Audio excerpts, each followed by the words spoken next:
My name is Isabella and I am 32 years old. I lived alone in a large house in Austin that I had bought through my investment company, Sterling Investments LLC.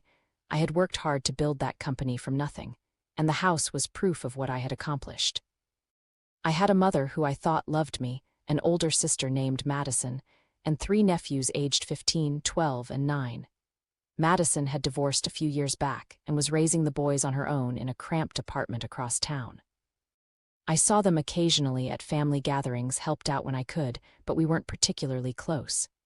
One Friday evening, I was driving home from my friend Olivia's place. We had grabbed dinner and talked about work, normal stuff.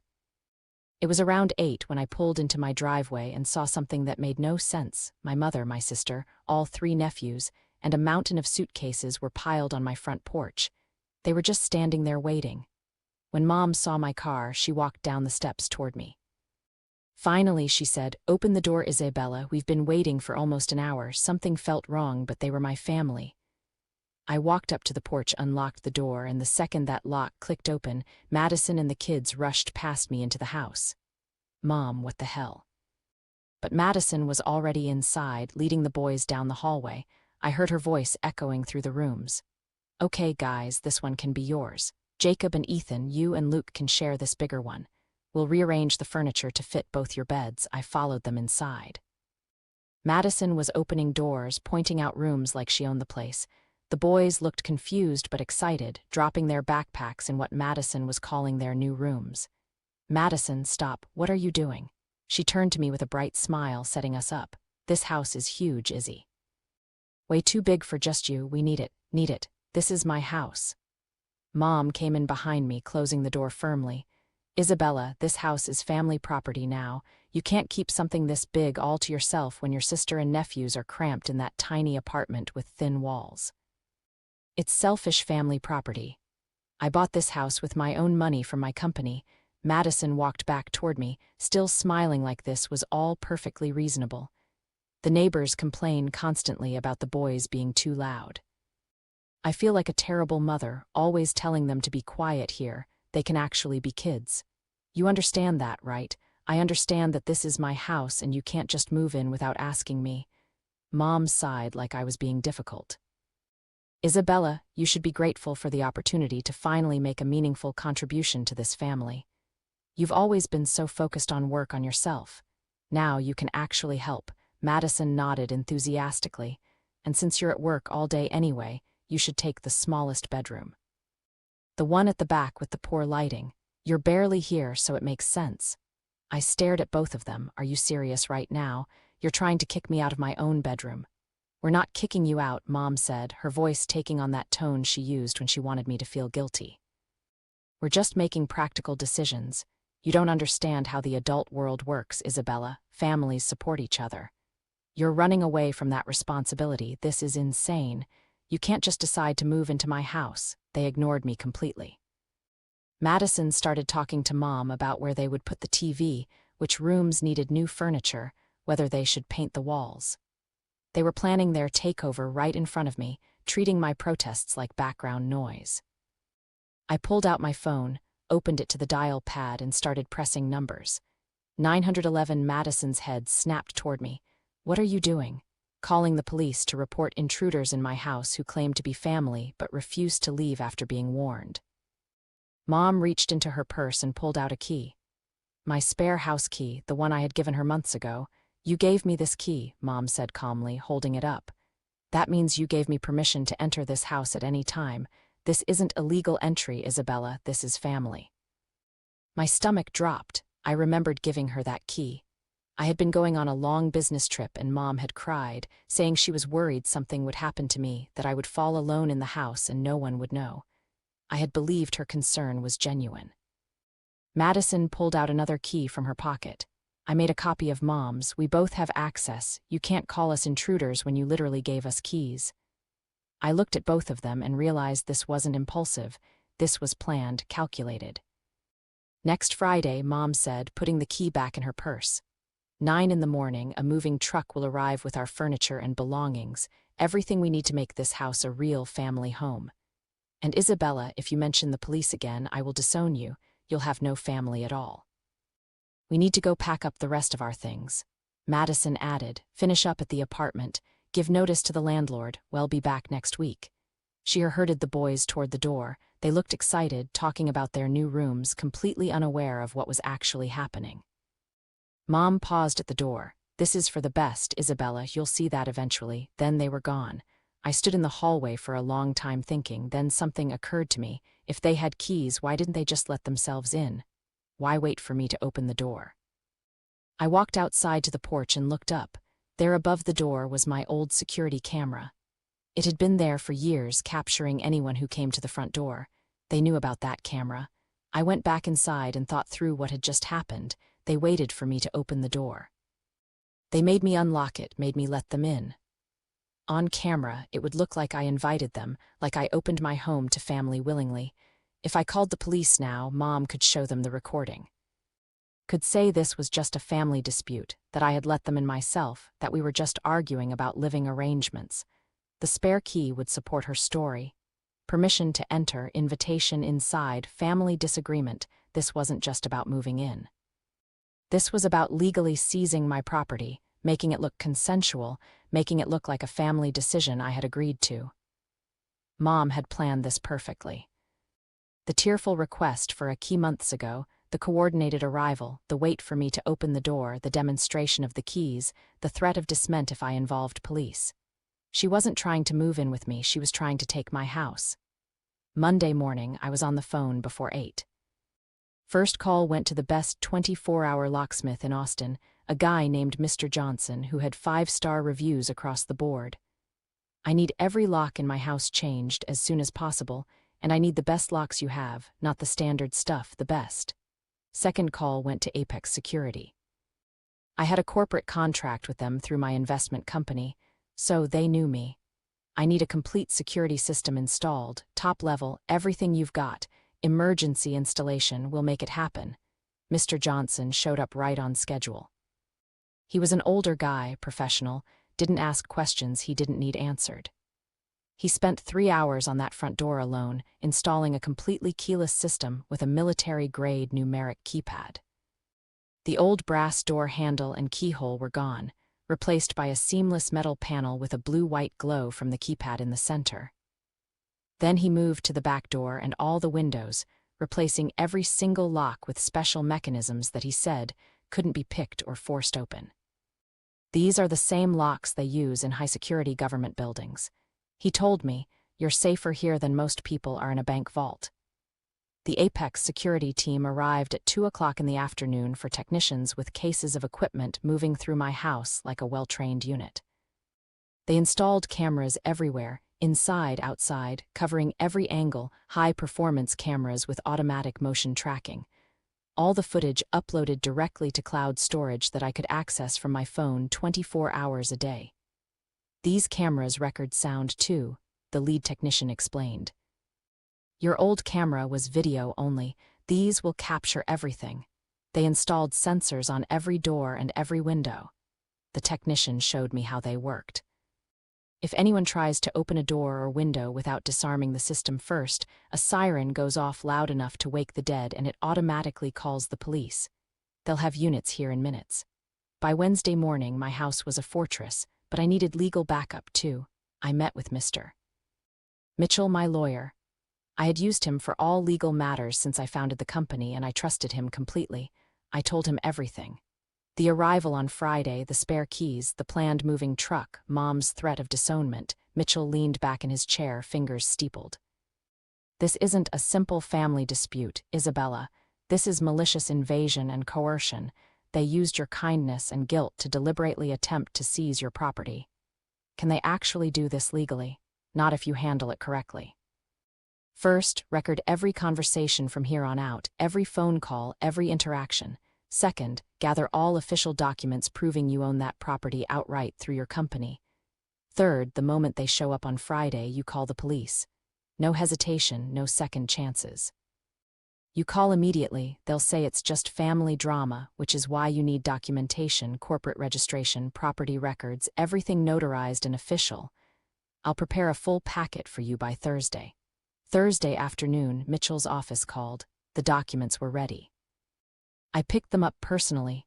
Notarized, stamped official property records, corporate registration for Sterling Investments LLC, everything showing that the house belonged to me and my company with no other parties having any claim to it. I also called the Neighborhood Homeowners Association and spoke to Michael, their security officer, explained the situation, gave him Mom and Madison's names and descriptions, registered them as unwanted persons attempting to trespass on my property. "If they show up Friday, call me immediately," Michael said. "I'll be there to document everything." Friday morning came. I sat in my living room at 8:45 watching the surveillance camera feeds on my large wall monitor. Multiple angles of my front yard, driveway, porch, all in crystal clear high definition. At 8:52, a huge U-Haul truck turned onto my street, behind it Madison's car, both vehicles parked in front of my house. Mom and Madison got out of Madison's car. They both looked confident, smiling like they had already won. Two movers in work uniforms climbed out of the truck and stood waiting for instructions. Madison walked up the porch steps first. She reached for the door handle and froze. The old brass handle was gone. In its place was the seamless metal panel with the glowing numeric keypad. She stared at it like she couldn't process what she was seeing. Mom came up behind her. "What are you waiting for? Use your key. The lock is gone. There's no keyhole." Mom looked at the door, her confident expression cracked. She started banging on the metal panel where the handle used to be. Madison joined her, pounding on the door. "Isabella, open this door right now." I watched them on the monitor, didn't move. Then another car pulled up. Michael from the HOA got out, tablet in hand. He walked calmly up the porch steps. "Is there a problem here?" Mom on him. "My daughter locked us out for no reason. We're family. Make her open this door." Michael checked his tablet. "I have an official request here from Miss Isabella Sterling, the legal owner of this property. You and your daughter Madison are registered as unwanted persons forbidden from entering these premises. I'm going to have to ask you to leave immediately. This is my daughter's house. We have keys. Your keys don't work anymore, ma'am, and you have no legal right to be here. Please leave before I have to call the police." Mom's face turned red. She pulled out her phone and dialed 911 herself. "I need to report a theft. My daughter stole my house." I almost laughed watching that. The audacity was incredible. 5 minutes later, a police car arrived. 2 officers got out. Mom ran to them and dropped to her knees on the lawn, sobbing dramatically. "Officers, please help us. My daughter kicked us out. She changed the locks. My grandchildren will be home from school soon with nowhere to go." Madison stood next to her, hugging herself and crying, acting like invisible children were clinging to her legs. I watched them perform for another 30 seconds. Then I picked up the remote control, unlocked the digital lock from inside, and opened my front door. Time to end this. I stepped out onto the porch. Both officers turned to look at me. "Good morning, officers. I'm Isabella Sterling, the legal owner of this property." The senior officer, a woman in her 40s with sharp eyes, nodded. "Ma'am, we received a call about a dispute over property ownership." I handed her the folder Mitchell had prepared. "These are the official documents, property records, corporate registration for Sterling Investments LLC, all notarized and stamped. This house belongs to my company. I'm the sole owner." She opened the folder and studied the documents carefully, flipped through each page, checking the notary stamps, the official seals. Her partner looked over her shoulder, reading along. After a few minutes, she looked up at my mother. "Ma'am, according to these legally certified documents, you have no rights to this property. This house belongs to Miss Sterling and her company, but she's my daughter. We're family. That doesn't give you legal claim to her property." The officer's voice was firm. Attempting to move into someone's home against their will, even a family member's home, constitutes criminal trespassing under Texas law. It's a serious offense. She gave us keys. We have permission. "I revoked that permission," I said calmly, "and I changed the locks. You no longer have access to my home." The officer turned back to Mom. "You need to pack up that truck and leave now. If you refuse, we'll have no choice but to arrest you for attempted trespassing and harassment." Mom stared at me.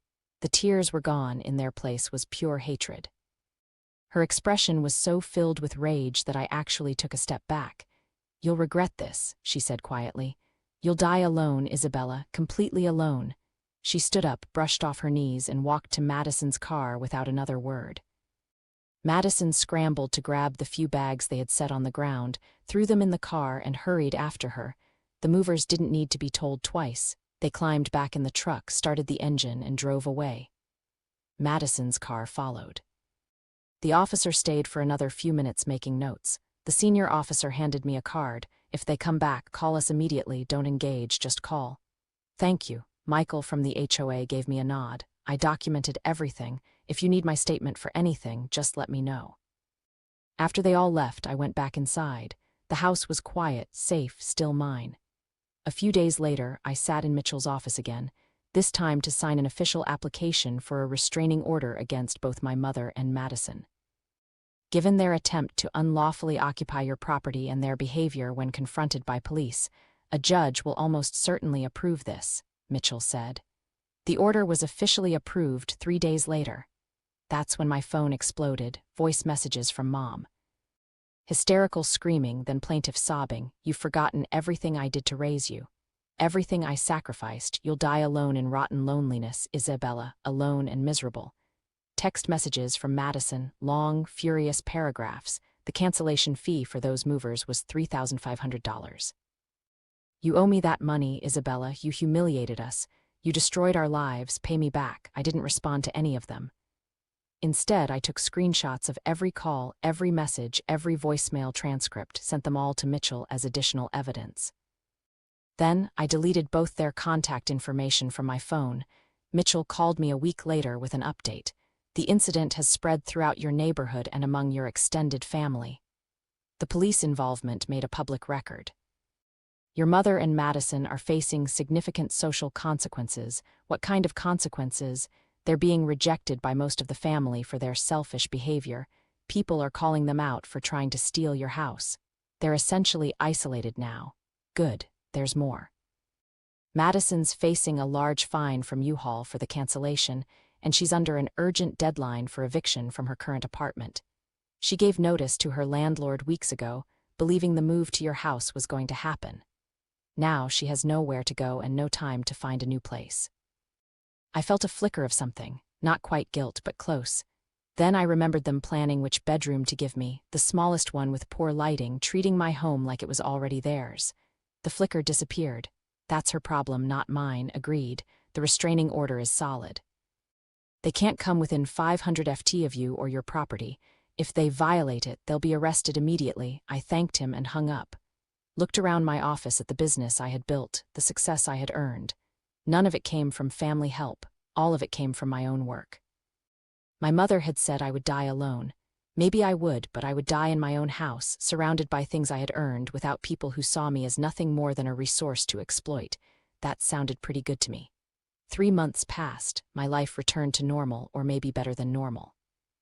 I threw myself into work. Sterling Investments had several major deals closing, and I spent long hours at the office making sure everything went smoothly.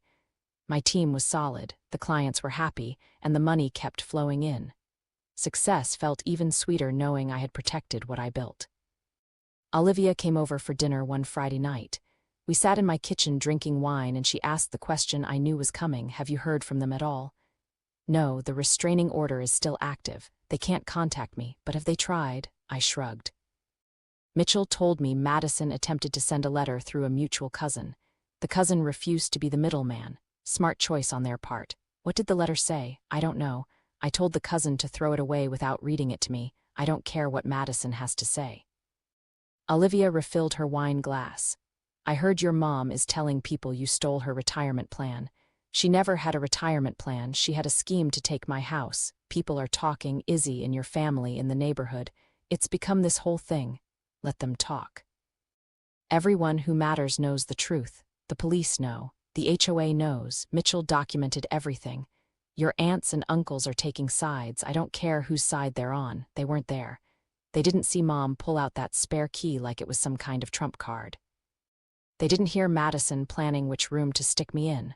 Olivia was quiet for a moment. Do you think you'll ever reconcile? No, they didn't make a mistake. Liv, they planned this.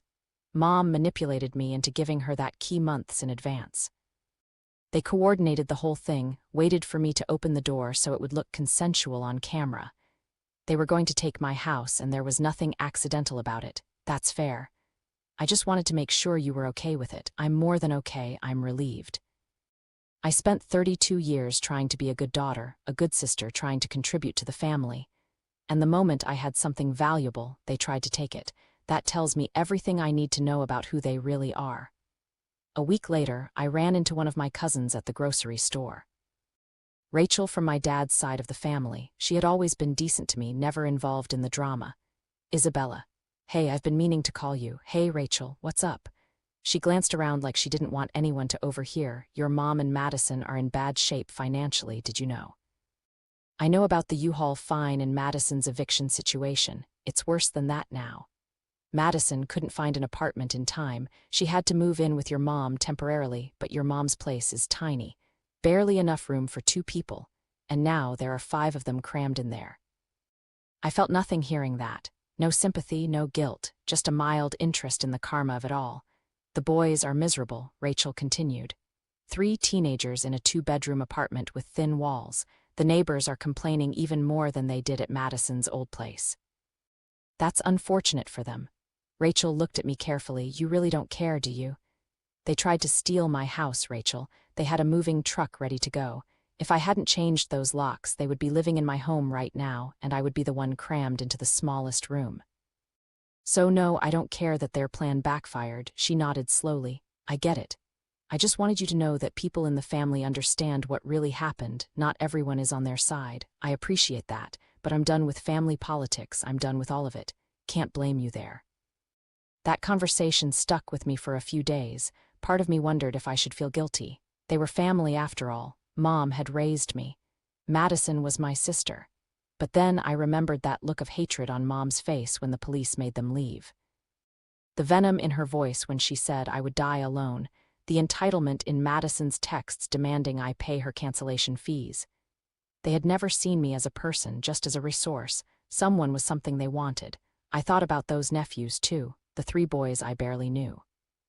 They were innocent in all this, but they weren't my responsibility. Their mother had made choices that led to their current situation. I couldn't fix that, and I wouldn't let guilt manipulate me into trying. Last month, Mitchell called with one final update. The restraining order expires in 6 months. You'll need to decide if you want to renew it or let it lapse. Renew it, you're sure. It's been almost a year. Sometimes family situations cool down over time. Renew it, Mitchell, for another 2 years if possible. I'll file the paperwork. I hung up and looked around my home office.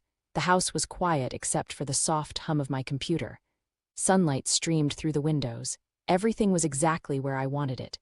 No one was going to take this from me. Not my mother, not my sister, not anyone. I had built this life myself. I had earned every square foot of this house, every dollar in my bank account, every success my company achieved. And I had protected it when it mattered most. Some people might think I was cold for cutting off my family, they might say. I should forgive, should give second chances, should remember that blood is thicker than water. But those people didn't watch their mother pull out a spare key like a weapon, didn't hear their sister casually plan to demote them to the worst room in their own house. Didn't see the hatred in their parents' eyes when their scheme failed. I knew exactly who they were now, and I was completely fine with them staying out of my life forever.